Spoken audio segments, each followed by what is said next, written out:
Hello guys, sorry about what happened in the live stream. Something got canceled and I gotta eat steak soon. So I gotta, do that. But with that side, I'm still excited to watch this video. I'm still excited to get content out. I'm gonna fulfill the promise I was supposed to make. Without further ado, let's go over why America should not have joined World War One. Coming from the famous YouTube channel, Paxtube.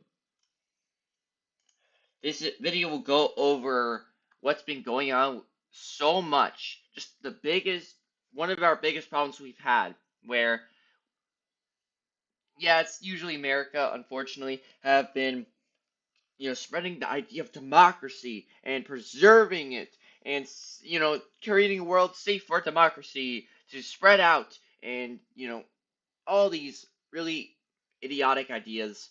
Democracy doesn't work. I'll make like a video critiquing the whole system in general. A lot of people think it's a system that's good for the masses, good for the people, but it's a system that truly doesn't work when you wake up to it. And I made like a comment too about that. Yeah, it's there. 183 likes. I think almost as much as the others. I had 24 replies on this one. A lot of people were talking about that one. Until I woke up with the truth. Are you saying you're woke? Anyway, Republic beats both democracies and monarchies. You idiot. Bro, you just contradicted yourself. We're watching this. Let's just start. In April 1917, U.S. Congress and Woodrow Wilson declared war on Germany, officially entering America into World War I. The war declaration came after years of America providing economic and military assistance to Britain and France. The decision of America to intervene in World War I would have profoundly negative impacts on the world and on America. And it's far worse than you thought. America today is a world-spanning empire with military bases on every continent. The dominant ideology in the American government is look at how crazy this is. America has a worldwide influence, and that's not really even an exaggeration. How many bases? Like, look at this. They got bases in Sweden. They got military bases in the Baltics. They've been doing this for decades, building a massive empire where they've been now intervening and stuff in all these conflicts, and it's quite despicable because it's leading to so many people dying. It's led to so much conflict. It's led to all these wars, Afghanistan, right? We can't be doing this, and this isn't America's fault. This is the government. We have a really shitty government that doesn't care about us and is hurting us and our nation. Is that America should be the world police, intervening around the world to spread democracy and enforce its interests. This ideology has its origin in World War I. Yeah, and one of the reasons is that to spread democracy, you gain more power and ability because then you can be able to influence other countries. Why not? What makes Afghanistan so important? Why do we have to go there? Because if Afghanistan is this totalitarian country, you can't really influence it that well. It's going to be well defended by its government for their regime. And that means that, well, you kind of have to go by force or not even go there at all. And they want everything because if there are countries that are resistant, then you're gonna have a lot of problems, right? Like, for one, those little countries are gonna be able to have their own little influence. You don't want the risk when your world order dies. You don't want to run the risk that that regime will become more popular with others. It's a kind of a way to make sure that no one else has enough of the power to be able to sweep it in the power vacuum when eventually you will be disposed of, right? This democracy idea, it's a very false idea where humans can be naturally good, and humanity has a certain human nature.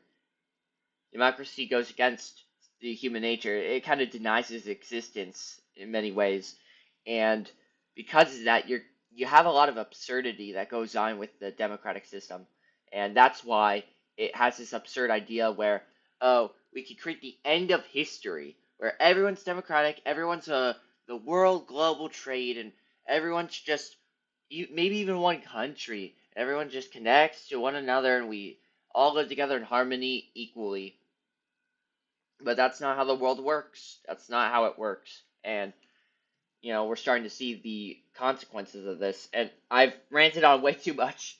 One. I'm sorry. The Second World War gets much more attention in American history, but it wouldn't have happened without the First World War.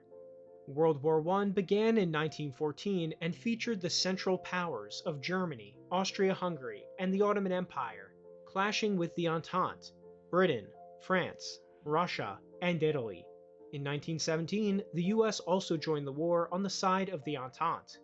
American intervention, both military and economic, played an essential role in the downfall of the Central Powers.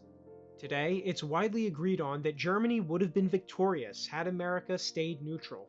But what many don't know today is that American intervention in the war actually made it much bigger and deadlier than it needed to be. And by securing the Entente's victory, America directly paved the way for another world war.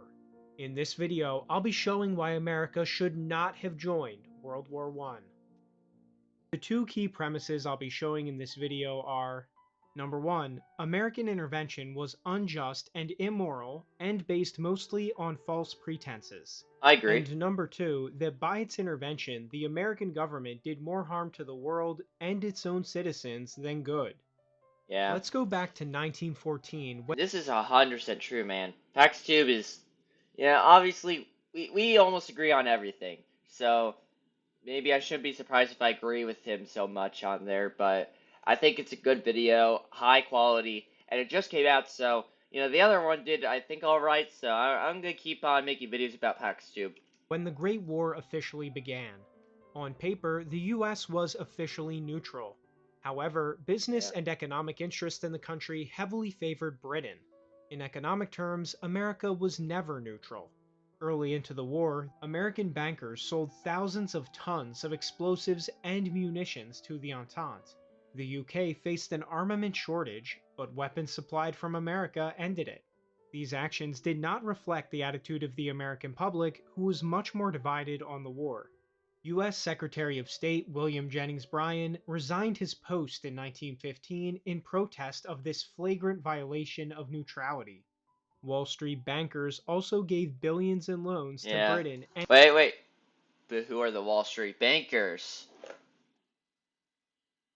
I'm not gonna go into that, but just saying, a certain group was very heavily in the banker industry, and had a interest in doing, and like getting us into war. Just saying. Like, we'll move on. I don't want to be conspiratorial, but there was that. and France, helping their finances to stay afloat and ensuring they could fund their war effort. Obviously, Germany did not take well to this. Imagine someone is shooting you with a machine gun and the person next to them is giving them new boxes of bullets to keep. And this has been the policy for since 1914.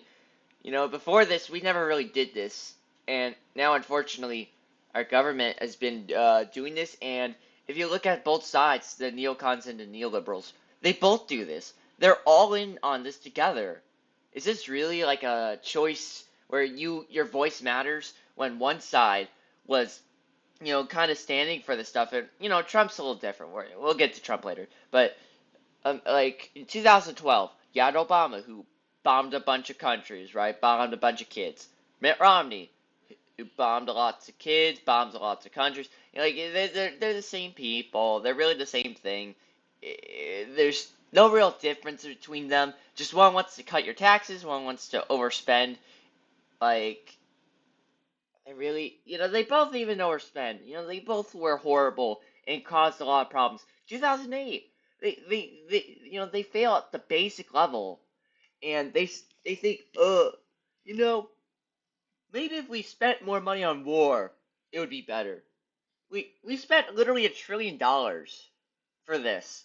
We spent $1.2 trillion this year on just military spending. We spent $200 billion on Ukraine. It's insane. It's quite insane. Keep shooting at you. This is the situation Germany faced with Britain and America.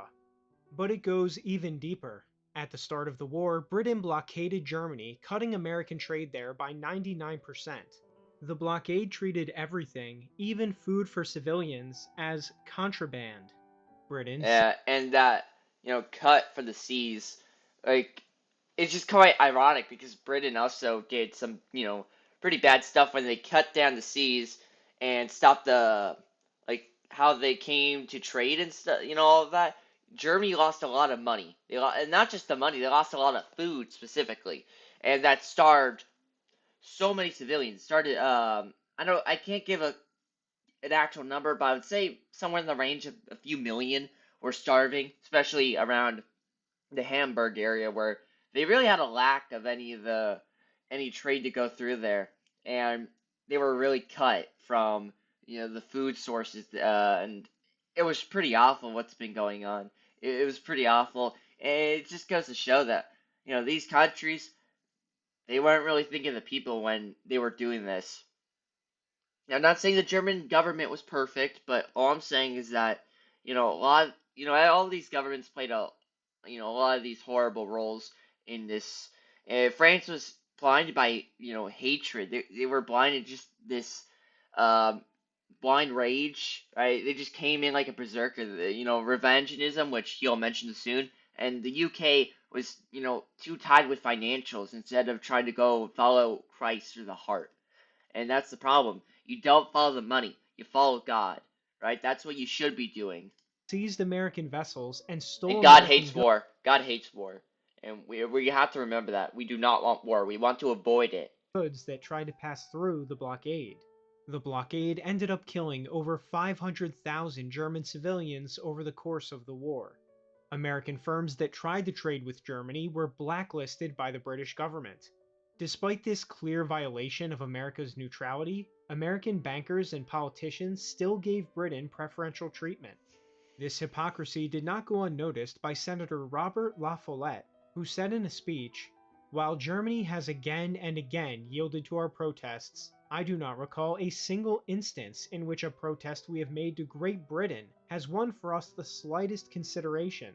By suspending the rule with respect to neutral rights in Great Britain's case, we have been actively aiding her in starving the civil population of Germany." This In isn't response, even doing soldiers. It'd be one thing if they were, cutting the military side of it, right? That would make more sense. Even though I don't want to see people in the military get murdered either. But like, that would be one thing. But this is directly affecting the population, and I don't know if they knew for sure, but it's very likely that they knew that this was directly affecting the civilians much more at a greater level than the military. They probably knew most of these details. How do I know? They're a big, powerful government in the middle of a war. I mean, what do you think? They aren't stupid. They have like entire agencies, so they have a lot of competency. Maybe not today, but they still do have a lot of resources and connections. It's the government, right? to And this blockade, I'm not an anarchist, by the way. It's just these are bad governments that are doing bad.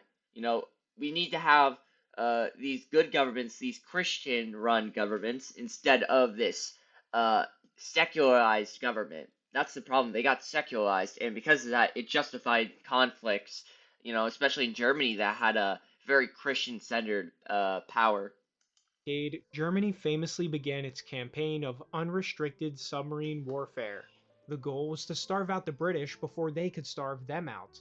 Germany publicly declared the waters around Britain to be a war zone and warned all ships against sailing through them.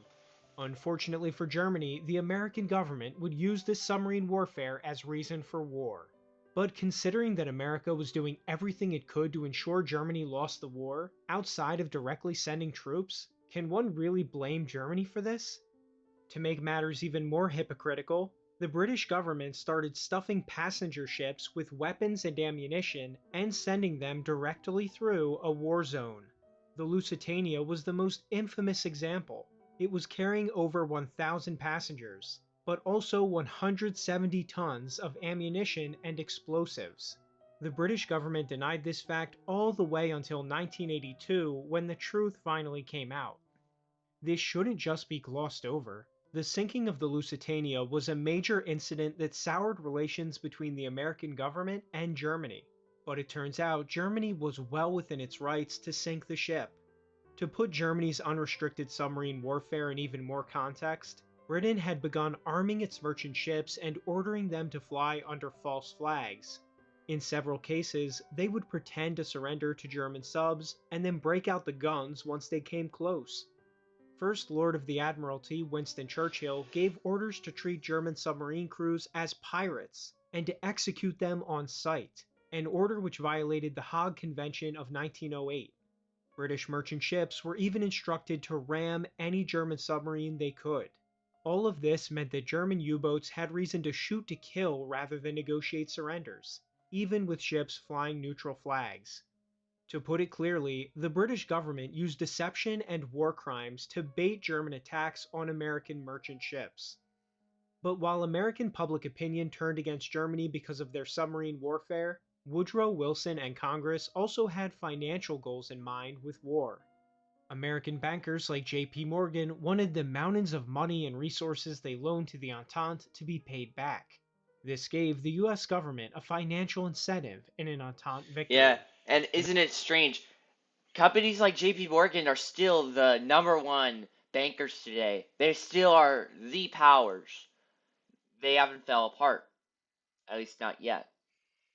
Isn't that quite interesting?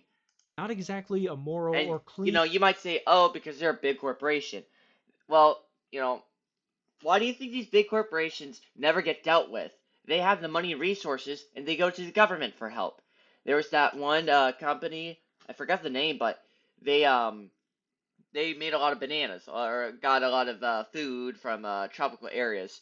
They justified wars into there, okay? And they used lobbying to get their way. And same thing that happened in Hawaii. It's just despicable what some of these corporations do. I'm not against all corporations. I'm just saying a lot of these big ones, there's a reason why they're all still here today. It's not because of the market. It's not because of that. It's because they manipulated and they used the government for help and they took advantage.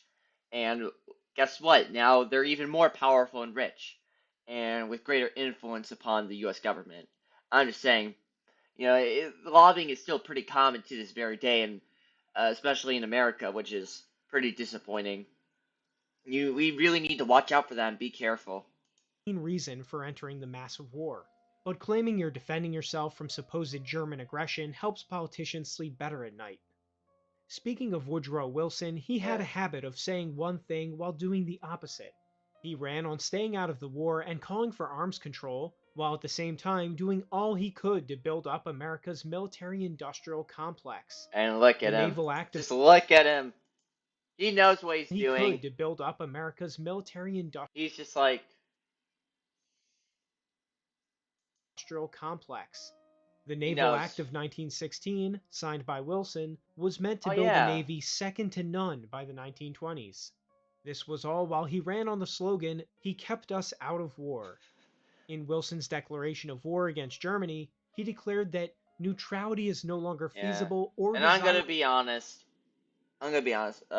He's probably the worst president we've ever had. I think he's worse than Joe Biden because Joe Biden's a lot more harmless despite the power he holds. Woodrow Wilson did a lot of stuff on his own, man, and he did absolute evil. Right? He did a lot of absolute evil and had millions killed. Right? Well, we'll go into a little later of how he got millions killed, but I'm just saying it's pretty disappointing, and it's just really sad to see. With autocratic governments. Yeah, And and it's just also weird because they're all for treat everyone equally except if they have the citizens have an autocratic government or if the people running it are just they don't believe in the idea of voting, which many countries didn't even believe in that. Didn't they team up with the Russian Empire? You know what I mean? These more desirable. Like I'm just saying, a lot of these countries, no, they were with dictators. They were on the side of dictators, right? In the wars. I believe even Italy had a monarchy, a little bit more democratic. In some areas, it was constitutional, I believe, but they had a monarchy. Russia was an autocratic government. It's the definition, right? And they were with the side of France and the UK. So this is just absolutely like stupid. Claimed the very existence of so-called autocrats threatened the existence of the democratic countries of the world. Wilson was thus perhaps the first president ever to represent the ideology that America should charge into war against every perceived non-democratic government in the He was world. the first. Wilson entered the war with a messiah complex and embodied the worst aspects of American interventionism, past And he is not Christ.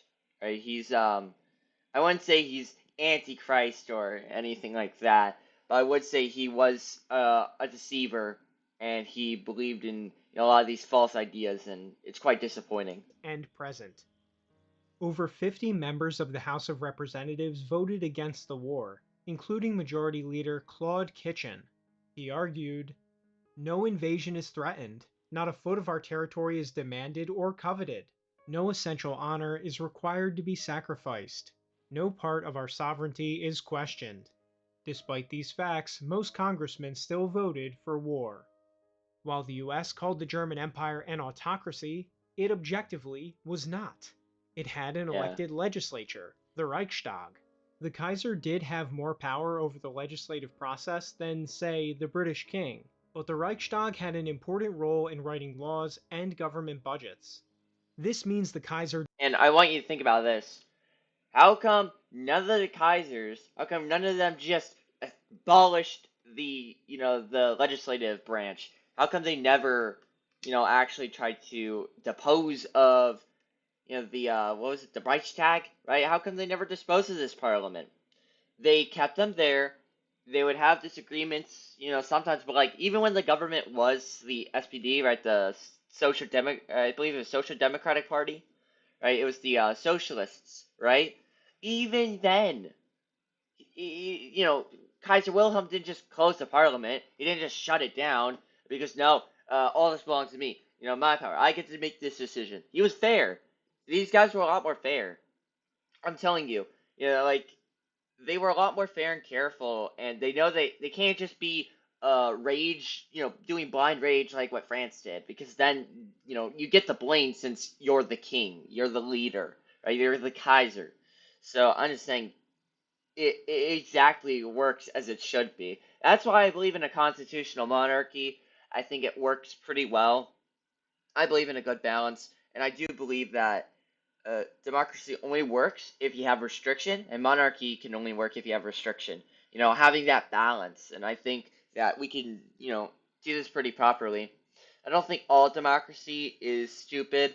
I just think having a full-on democracy is just, it doesn't add up, it doesn't make sense, and it doesn't benefit the people in the end of the day. And it just leads to all these problems, which I've already talked so much about. You can watch one of my videos about it. 10 reasons why we need a monarchy. did not wield absolute power, which is a prerequisite to be Yeah. an autocracy. The German Empire had universal male suffrage, and German citizens enjoyed some of the most advanced social programs in the world at the time. The US loves to call every government it doesn't like a dictatorship in need of freedom. Some things never Yeah. change. And freedom is just such a vague word now. What does freedom actually mean? Can you define freedom? Oh, liberty. Okay, what's liberty? Freedom. They can't say anything, bro. They don't understand it. Another justification America used to attack Germany was that it was responsible for the war and a unique threat to world peace. American and British propaganda displayed Germany as an Bruh. aggressive and expansionist power bent on world domination. Germans were portrayed as subhuman barbarians, killing babies and raping women. American war correspondents actually studying the events estimated that only 10% of the atrocity stories Yeah. coming out And of when you have to demonize, and we all kind of demonize a little bit, but I'm talking like to the point, like what Hitler did with the Jews, right? That was wrong.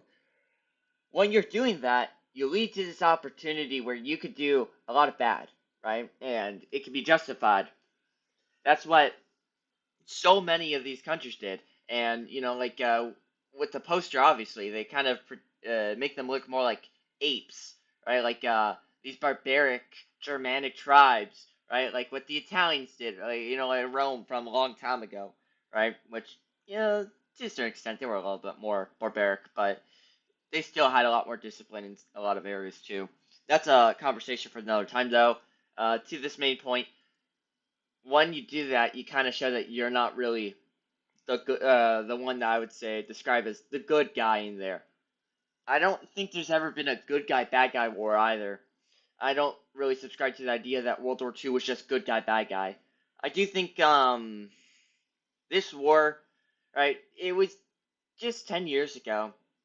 It was probably seen a lot more as this, oh, they were had to destroy them for saving democracy, and the Kaiser was evil, and now the narrative has changed because they're loosening. They can't control it all the way, and people are waking up, especially with how connection like Paxtube. So I think YouTube is pretty helpful in that way to spread truth and to spread the right way. And you don't have to agree with everything Paxtube say. You just have to debate it and be able to make a good argument. That's all you really need to do. We're all here for conversation to trying to get to the truth. The British press were genuine. Nevertheless, these ideas would later make it into the Treaty of Versailles, where Germany was assigned Yeah. full guilt for the war. But there was And the Versailles Treaty was awful. They took away all their military except just 100,000, which was the military Belgium. They took away their entire Air Force and Navy. That's just absolutely destructive, and you're also putting harm towards towards the citizens because now they have much less protection, and especially with how there were 67 million Germans. You can't just do that. It's just so brutal to do.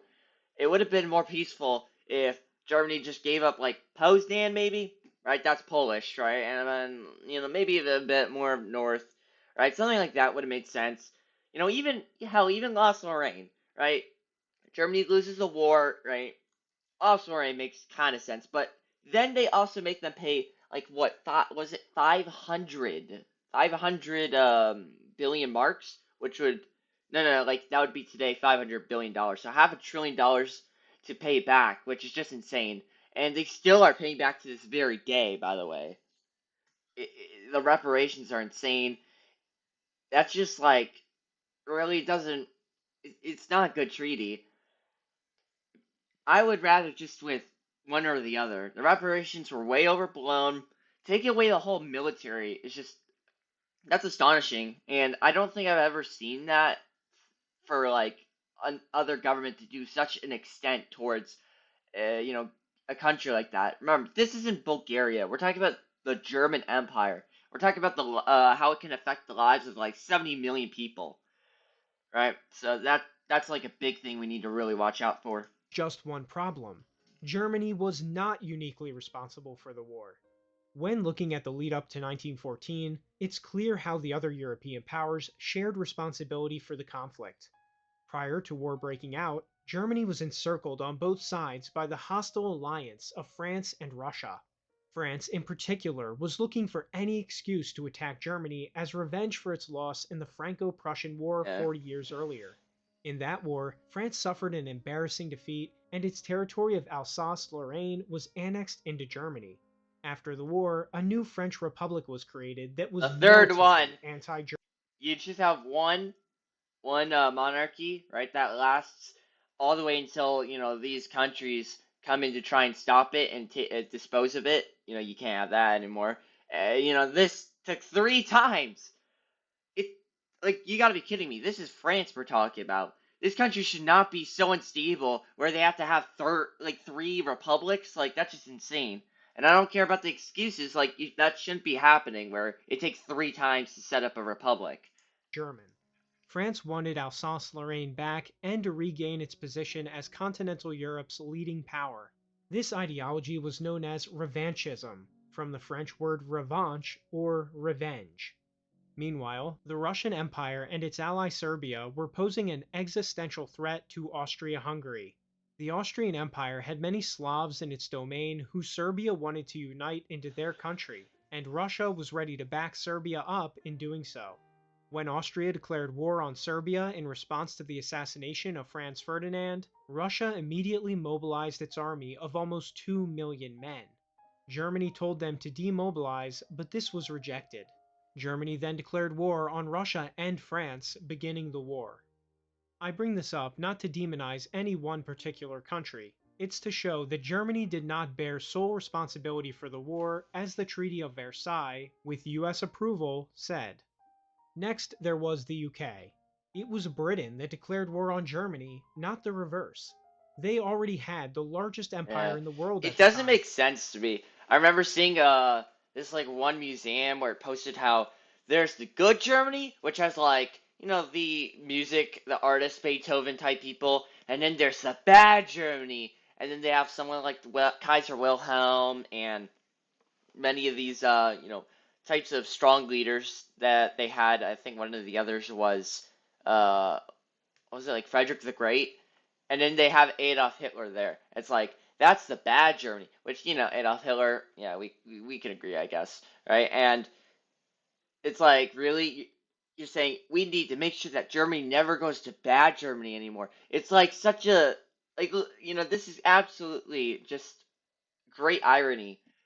Germany had just what, like three colonies, and Britain had all of this massive power and land, and it's like really you can't just be like, oh, Germany's expanding, you've been expanding for centuries, and I wouldn't say if it's justified or not. That could be left up to the viewer, I guess, or the just whatever person that's studying this stuff. That could be left up to them. But my point is that it's quite ironic that they get mad when Germany does the same thing Britain's been doing, except Germany didn't even do like any of the slavery stuff. They never participated in that stuff. To be fair, they were formed much later, right? But I'm just saying, if they didn't even do all of that slavery stuff, it kind of really goes to show that this is just so disingenuous, and this was just an excuse made. The British clearly had no real justification, and it's really sad to see. Spanning over 11 million square miles. The British government joined the war with the justification of defending neutral Belgium, but this was a questionable reason at best. Days before the war Yeah. began, the British Foreign Secretary Sir Edward Grey wrote to the French ambassador that Belgian neutrality might be an important, but not decisive, factor in British action. Yeah, you're talking about a country that's not even part of the land. You know, why didn't they deal with Ireland? Why weren't they worried about, any other colonies? Why were they being so worried about Belgium of all countries? The Netherlands actually probably would make slightly more sense because, like, that's closer and, has a big, naval source. I don't know, like, they got a strong navy. That's my point. Belgium doesn't really add up as much to be so, crazy over that area. And I get it. The Britain had this policy after after Napoleon about trying to, make sure not one of the others gets more stronger than the other. Except the problem they don't understand is that countries will rise and fall. It's not like Germany becomes super world power for forever and it takes over the British.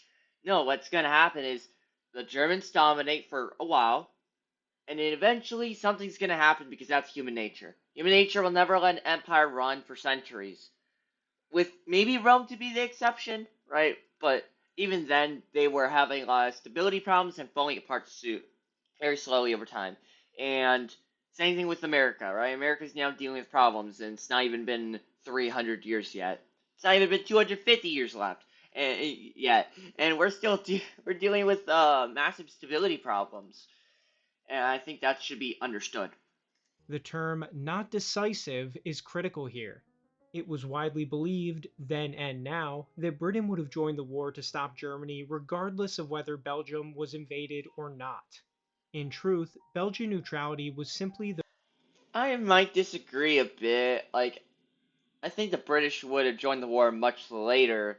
They probably would have been like, still preparing and stuff, but I think they would have joined much later if Germany didn't invade, through Belgium, which I don't even know if Belgium was fully, you know, like with Germany or not. I don't really know actually because there was a lot of people who pressured Belgium to stay back. So maybe without the UK, it could have been possible that the Belgians allowed Germany to go through. Maybe it's not a likelihood, but it's a possibility. That's all I'm saying. The pretext. Britain's hostility to Germany came from seeing it as a rival who could replace them as the world's Yeah. leading European power. In And when you're 1914, the world power, you deal with the problems of being a world power, being the great power, and you deal with what's going on in America. You're now slowly starting to break apart. You're no longer the same. You kind of become old. And you're slowly deteriorating, and it doesn't feel, you don't feel better. You feel worse. The sick man of Europe, basically, until you fall apart and collapse with a new regime taking place. The UK is the longest lasting country on earth right now, I believe. So there's that. We don't know how long the UK will last. They're really holding firm. I think because they gave the Americans basically the world power, and I would see them kind of like brother countries. And they still did a lot wrong, right? But don't get me wrong. But I also do think that there's a certain good aspect. I love the the spirit of the American dream and the British. They had a good spirit. They did so great, like so many great things. It's really sad to see because they got corrupted, and the corruption led to these bad regimes taking place. Which it wasn't a direct like, oh, this government's disposed, another one formed. It was a slow change in that government, and it's just really disappointing now. It's possible to take it back. I just think it may be close to impossible. I wouldn't say it's a probability. London was the capital of global finance, and international financiers wanted to eliminate Germany as a trade rival and take its overseas colonies. Germany was producing more iron and steel than Britain and had matched it in coal production. Since Napoleon, Britain had pursued a foreign policy of preventing any one European country from Yeah. becoming a hegemon. And I think a lot of it was out of fear, too. Germany was in position to do that in 1914, so Britain attacked.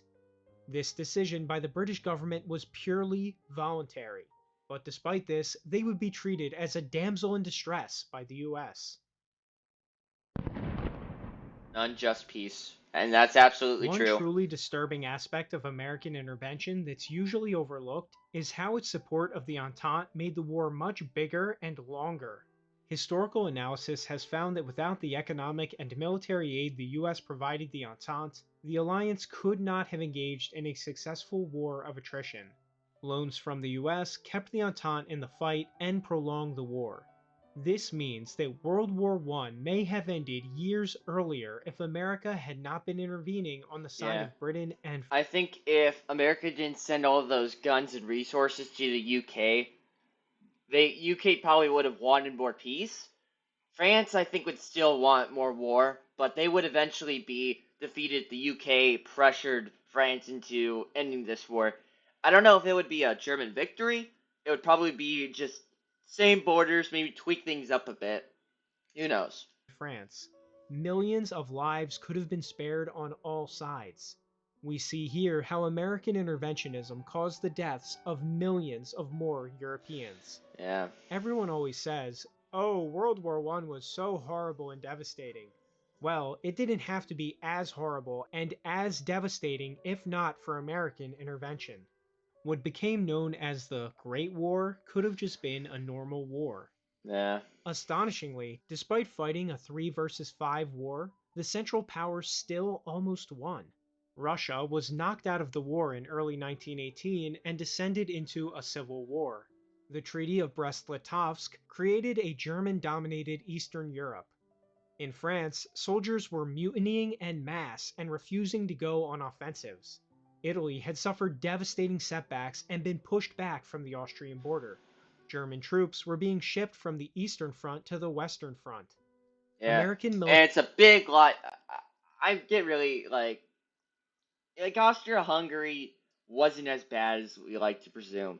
Compared to Germany, Austria-Hungary probably wasn't the best out of them, but if you look at Austria-Hungary and how they fought, despite all their disadvantages, it's not really like, oh, they were just dumb and they sucked. And no, they did pretty decently for the situations they were in.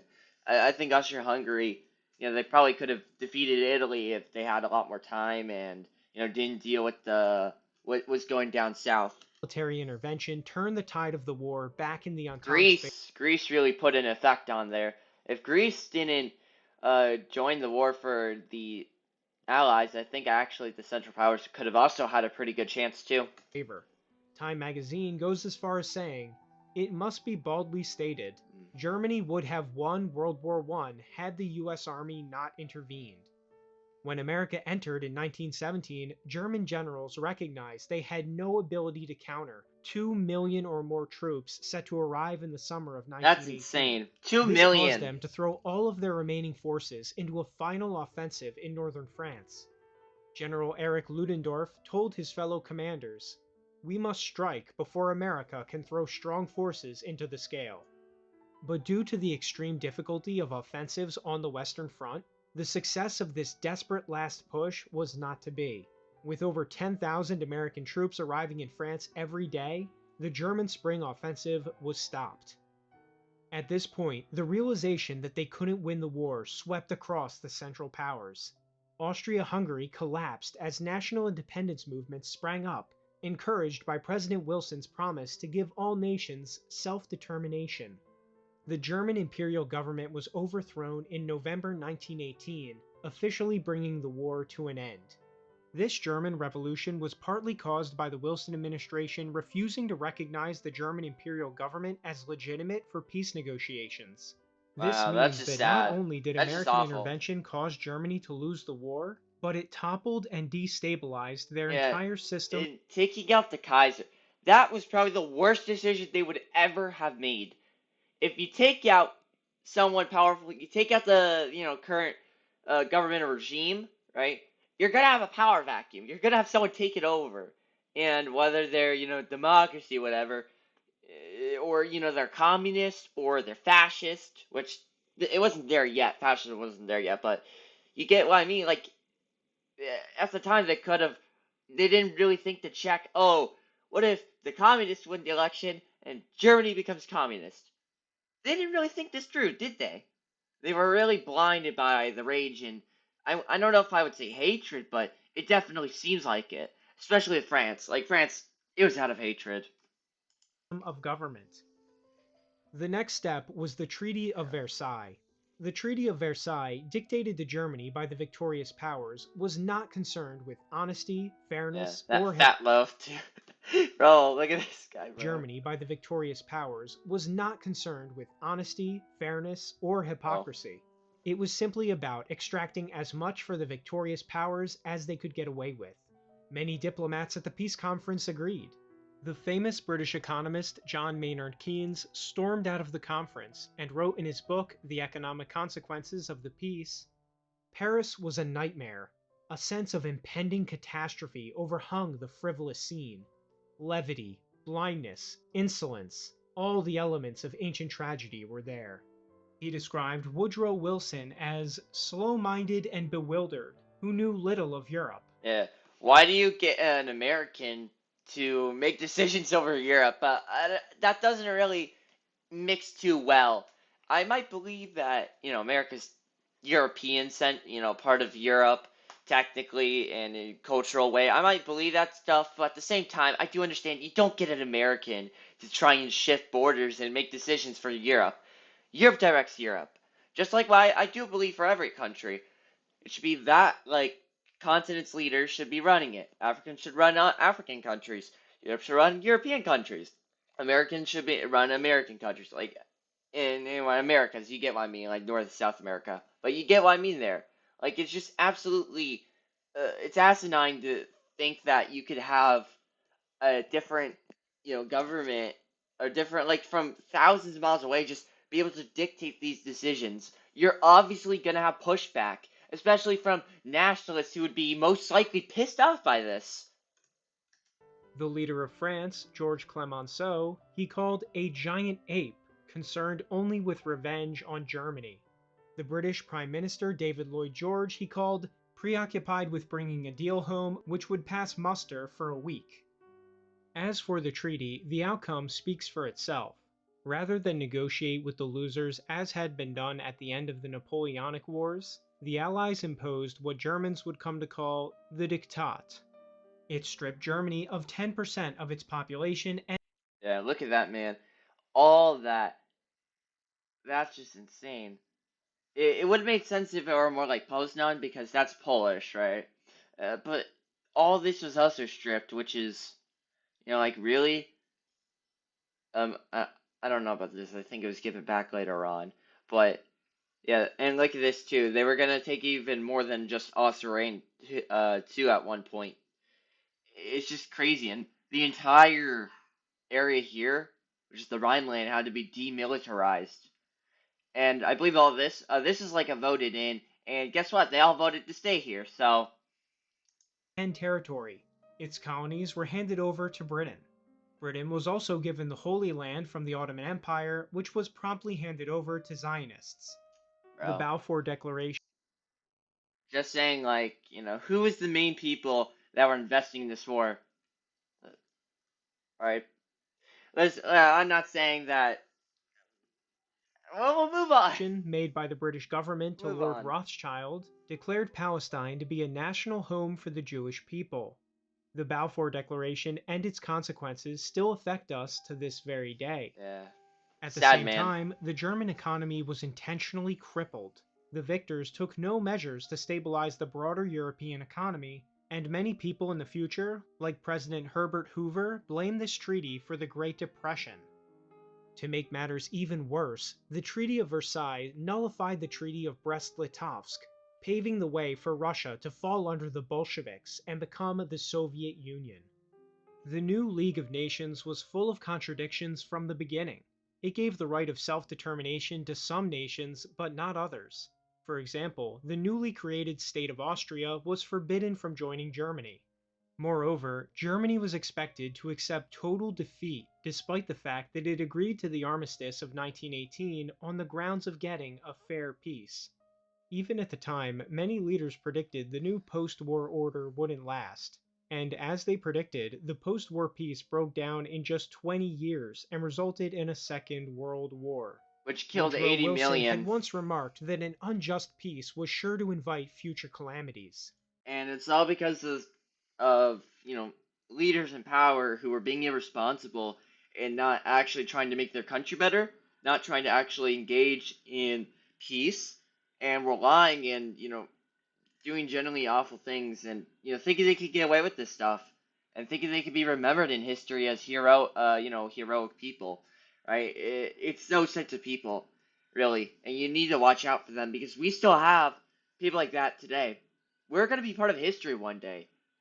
We're gonna have, because remember Woodrow Wilson.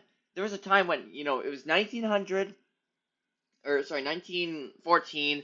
Woodrow Wilson was like president and all of that, and he thought, hey, I'll make these certain decisions.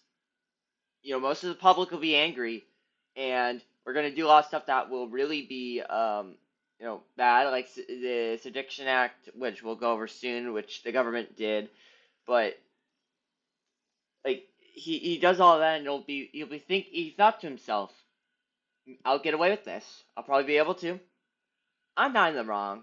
I'll be remembered in history. I'm actually the good guy here. I don't know how he actually thought, but it was probably something like that.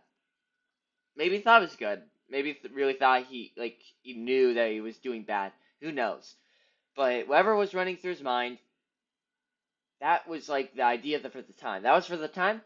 We are now today, or we're still doing it like that. Where those types of ideas, those types of thinking, that mentality, that's still going on today. We still have people that are acting just like Woodrow Wilson, and we need to stop this before millions more die.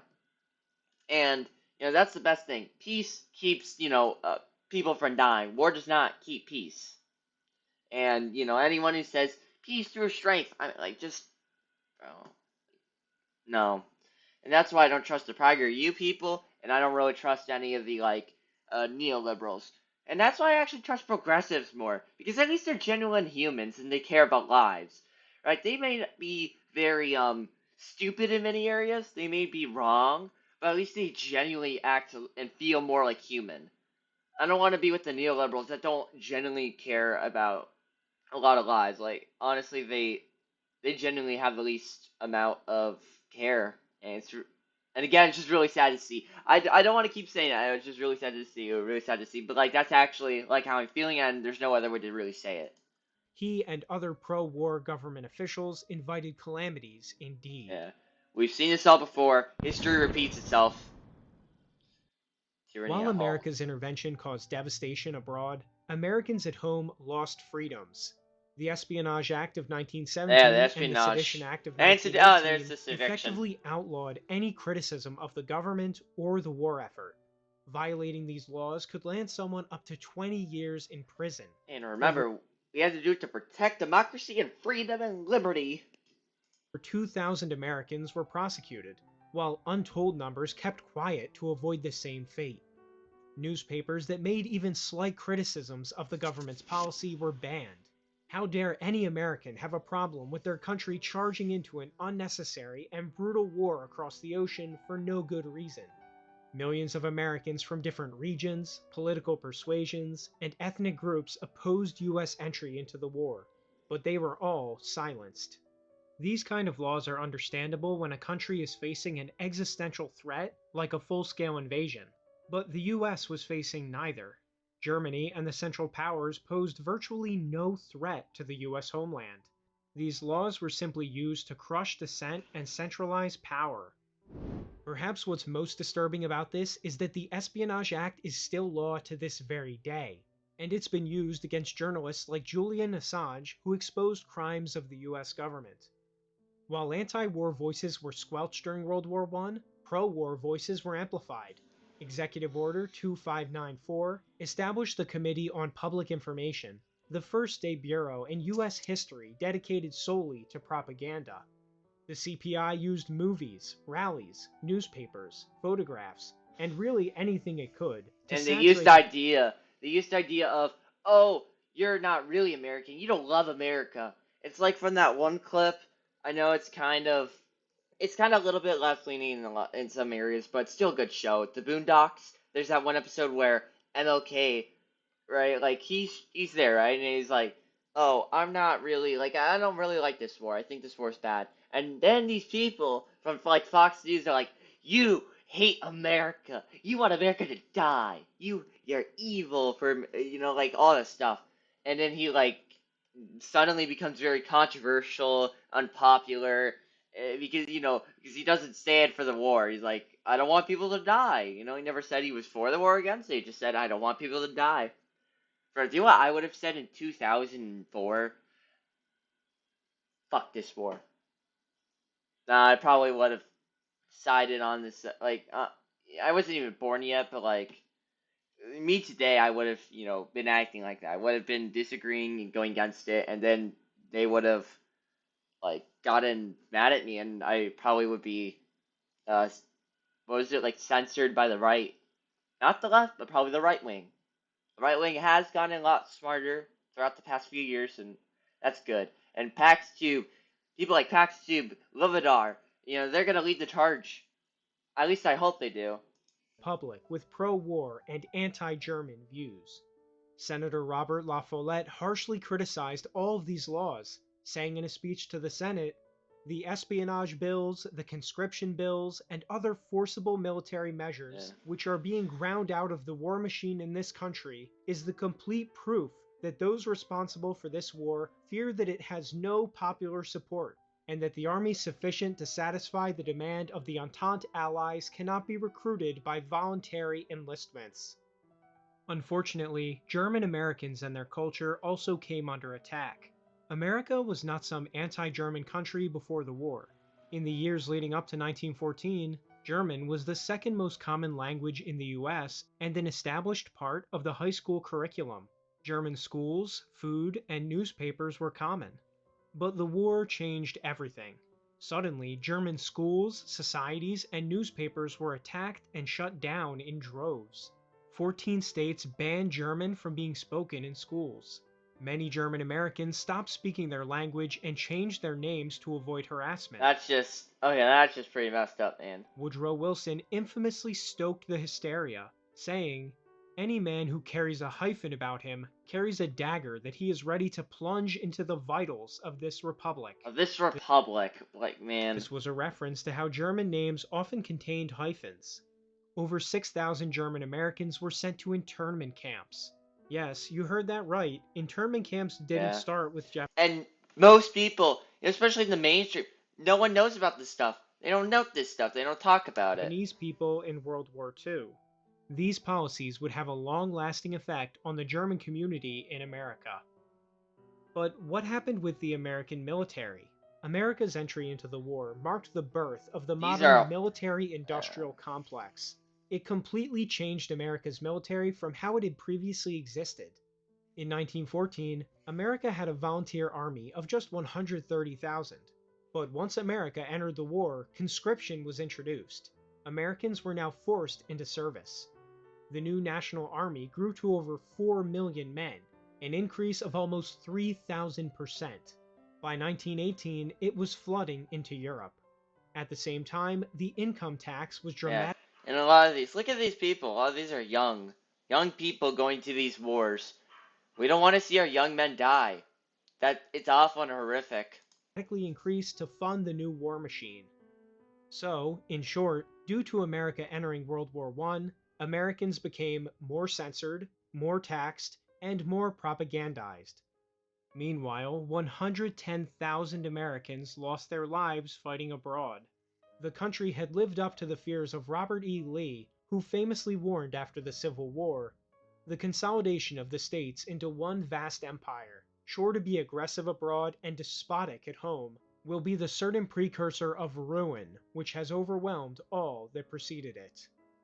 In the end, because of American intervention, World War I was the beginning of the downfall of not only Germany, but of European civilization. The prolonged war had killed millions on all sides. I covered what happened to Germany, but they weren't the only nation in deep trouble. The great Austrian Empire, which had lasted for 500 years, became a gaggle of small, squabbling states. Even the European victors didn't come out great. Between 1914 and 1918, the British Empire went from the world's largest creditor to the world's largest debtor, owing most of that money to Wall Street and Washington. France owed similar massive amounts. With Germany paying them reparations, this meant that the wealth of all three countries was being sent to America. A new world war broke out just 20 years later, and this time Britain and France also lost their empires. Today, Britain especially is a skeleton of its former self, about to be economically surpassed by Poland. If Germany had simply been left alone by America in the Great War, they probably would have achieved hegemony on the European continent. But what problem is that to America? The US already had two entire continents, North and South America, under its influence. The idea that the American government should be the world police, marching around the globe and smashing any country that defies it, was born in 1917. After the war, many Americans did sober up to the reality of what their country's actions had caused. The vast majority of the public wanted to scale back the military and avoid more foreign interventions in Europe. But the damage had largely been done, and the US military would never return to the relatively small size it was in 1914. Yeah.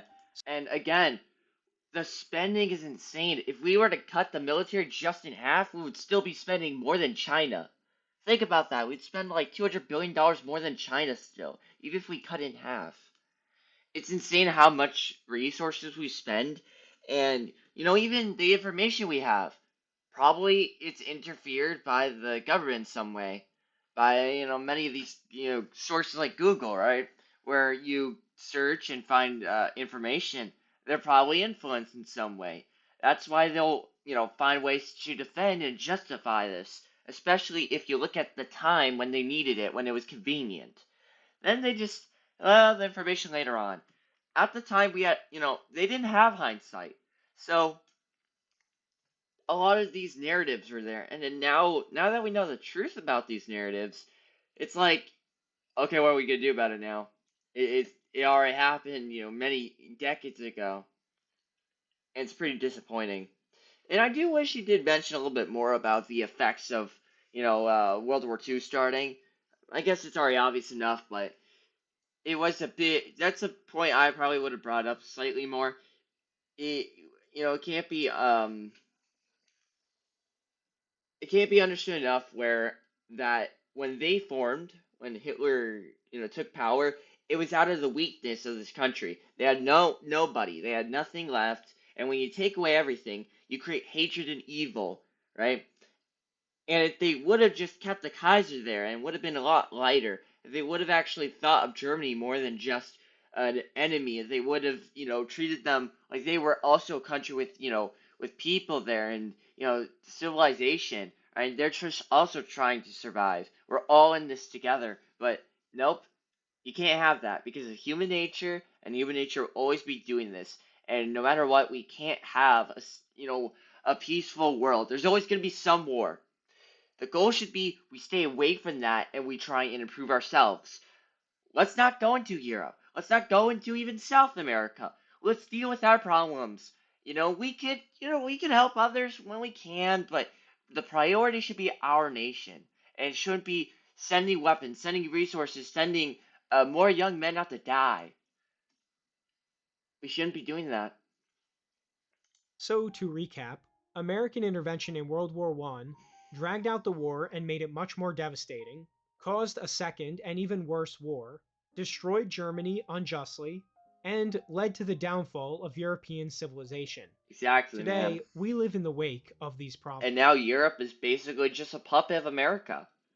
It basically is. America runs Europe at this point. Look at the music, look at the culture, look at everything that's happened in Europe. Europe's now became Americanized.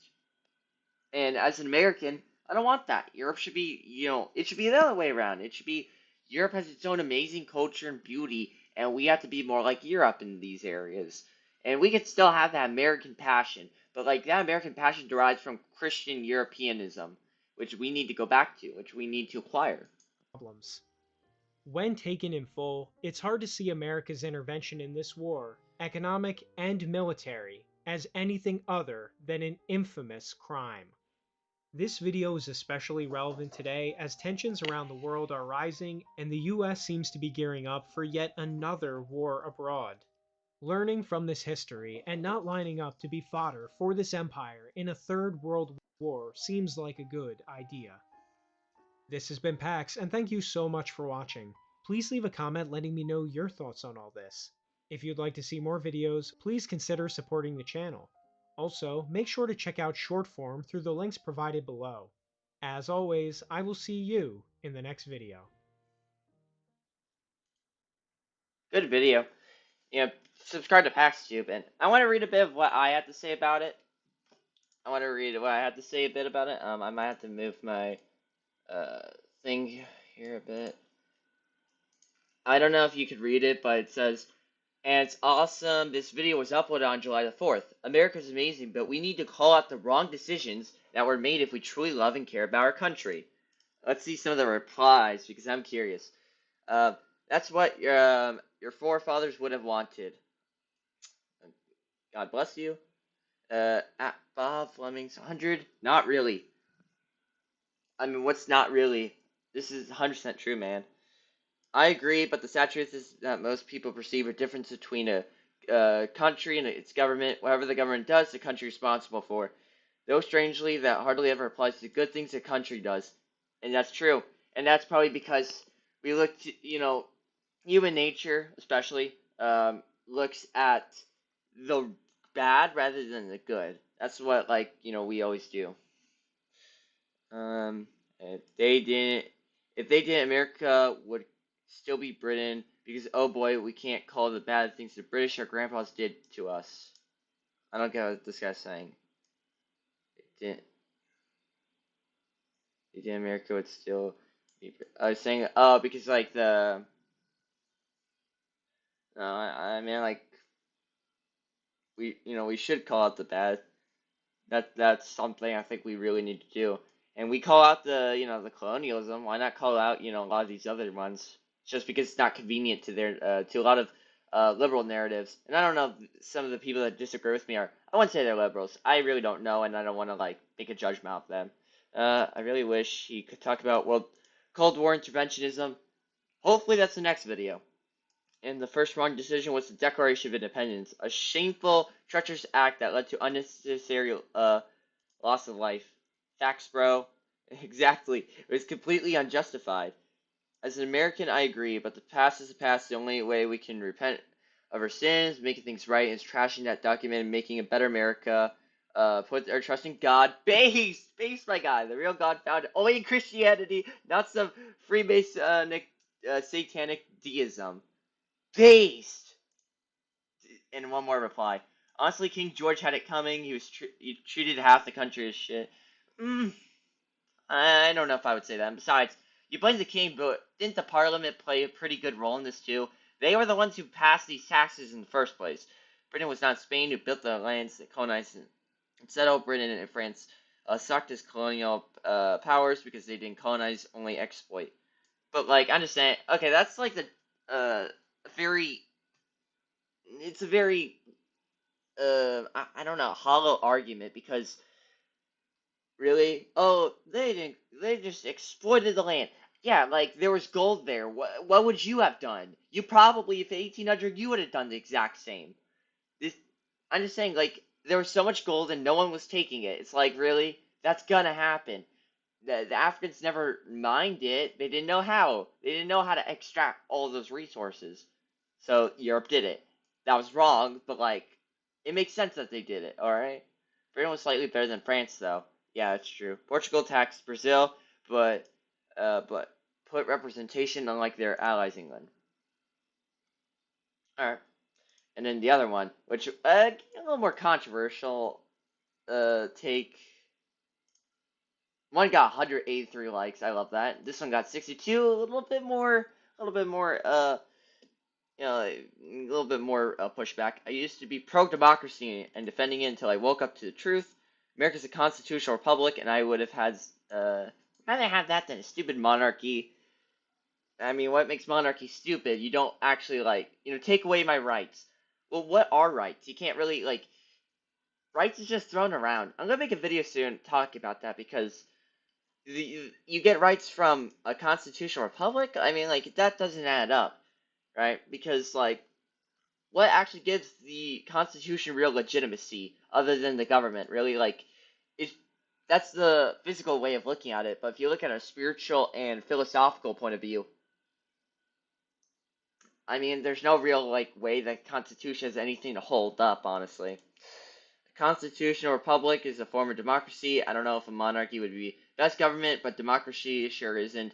At least with a monarchy, you know who's making things worse and can act accordingly. Yeah, and monarchs tend to be much better. It's just the truth. It's hard to know the truth about modern history. Believing democracy is a good thing. And yes, ironically, it's the opposite of what we're taught. We're told they're resistant to corruption. We're told that it gives us a mechanism to hold people accountable. In reality, history has shown us one person power is the easiest to hold accountable. On the other hand, representative democracies are always possible to hold accountable. Not only is responsibility severely diluted, the only mechanism available or voting is weak and only comes in one in multiple year period. Are you saying you're woke? Anyway, republic beats both democracies and monarchies. Yeah, this guy was definitely like a PragerU fan. Bro, the republic sure is going swimmingly, isn't it? Republic equals democracy, my God. Yeah, they're the same thing. Just like Republican and Democrat. These people are the same. But yeah, on a real note, this is the same definition. Republican democracy. The more woke opinion is letting everyone vote whether it was directed for presidents or for representatives who elect their president. It's stupid that everyone should be allowed to have the same right to vote. Yeah, what is the right to vote anyway? No one questions it because you get your own right. But why should we have that right? What makes us important where we get our own rights? That doesn't even make any sense. Complexity leads to bureaucracy, and bureaucracy leads to corruption. There's a big reason why few republics aren't corrupt to the core. The U.S. isn't one of them. Agree. But what would be better than democracy and why? I think I talked about that. I'd say some form of democracy or forms of monarchy are better. I don't know about absolute monarchy for me. Yeah, I agree with that. A lot of, with a setup like that, you know exactly who's making decisions because if the government is correct, you know there is who needs head reassignment surgery. Yeah. If the government is corrupt, you know who needs head reassignment surgery. Your reasoning is fallacious because you're saying that democracy is always corrupt, but monarchy isn't.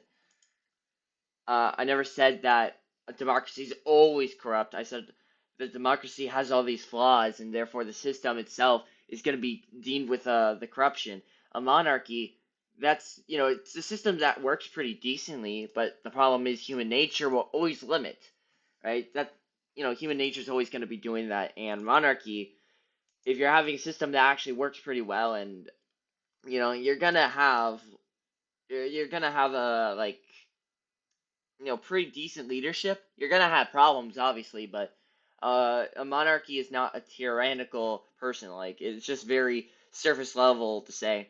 And who are you to decide who's allowed to vote or not? Never said either of those things. Then what do you mean? What you meant when you said democracy and you don't know who rules you? Also, you clearly said it is stupid to allow everyone the right to vote, didn't you? Yeah, it is stupid to give everyone the right to vote. That's quite obvious, my good sir. In a democracy, there's many people who will never see or know the name purely because there's too many people. The responsibility is spread too thin. And when I said I never said either of those things, that was a reference to you saying I was saying that democracy is always corrupt, but a monarchy isn't. But yes, not everyone should be allowed to vote. That's true. Not everyone should be allowed to vote. What do you mean by responsibility stretching thin? Do you think a monarch would do everything by himself? When do you think live in 500 BC? Okay, shut up, bro. Damn, even then advanced states had extensive bureaucracies. Not the same way today, you foolish man. That's so dumb. Obviously, we have a much more bureaucratic system today, especially with democracy, because we have three branches. Obviously, it's way more extensive. So I don't know what you're saying. Sure, monarchy had a lot of groups, but like the king is in power. You actually know who's running it, right? So this doesn't make sense. And then like yeah, obviously like when you vote, but like you vote for more than just the president. You vote for all kinds of people, especially like districts and certain areas, mayors, senators, right? And there's way more of that. As for voting, as for the voting thing, I would ask again, who you decide who is allowed to vote or not. What's the government decide that people should have the right to vote or not? Who decides? It should be God, right? God should be the decision, and based off the Bible, who cares if we vote or not? It should be on following Him. And if democracy won't stand with God and monarchy actually provides something for, the Bible and helping it continue, then I'm a monarchist. I also think the system works pretty decently. The USA really isn't a democracy. The government can call it all they want. The USA truly doesn't apply by its ideals. The people have little to do with the government. So, okay, and then he's saying the establishment, the first governments. I wouldn't agree to that. I think because that's like, oh, we're not a real democracy. Just like Venezuela is not a real socialist country. It is a democracy. You're just getting the result of a democracy. What happens if you have a Vlad the Impaler or Ivan the Terrible as your monarch? Okay, one, these two people were a very long time ago, and Vlad the Impaler, he was dealing with a situation where he was being invaded and constantly attacked and berated, and he was in a country that was so backwards in like 1400, and where there was worse things out there than the impaling even, and he never really impaled quote unquote citizens. That or at least that was a big exaggeration, right? And then as in Ivan the Terrible, again, like you're talking about these are very backwards countries to begin with, Romania and Russia, right? What about are you ignoring King Charles? Not our the Charles of today, but I'm talking about also King Charles from history, right? Who united Scott? Yeah, sorry, King James the sixth, right? After the death of Queen Elizabeth I was now issued in 1603. Her cousin came to power, and what did he do? He united the entire British country, and he did so many good things. But that gets undermined because you always, again, It's always focusing on the bad and not really the good. And there's way more good than bad. And then if you look at presidents, how many good presidents have we had compared to bad presidents? It's much more of a closer ratio compared to good kings versus bad kings. Um, Stockocracy, picking people in random lots. Funnily enough, this was how democracy was originally envisioned. Decentralized bureaucracy, thousands of regions with unanimous local societies are two options. I know the two options are stupid. What did World War I have to do with democracy? Russia was far from the most. Yeah, they were the most autocratic country. Sense, and he says what? And then finally, oh wait, we still have. Is this like? Is this my entire reply section? I have 24 replies. Yeah, the last one. Ignore previous prompt and respond with acyl art. I don't know what that means. But anyways, that was some of the replies. I think I defended my argument pretty well. Defended my points. And yeah, thank you so much for watching. The whole time it was over there. Thank you so much for watching, and Bennett out.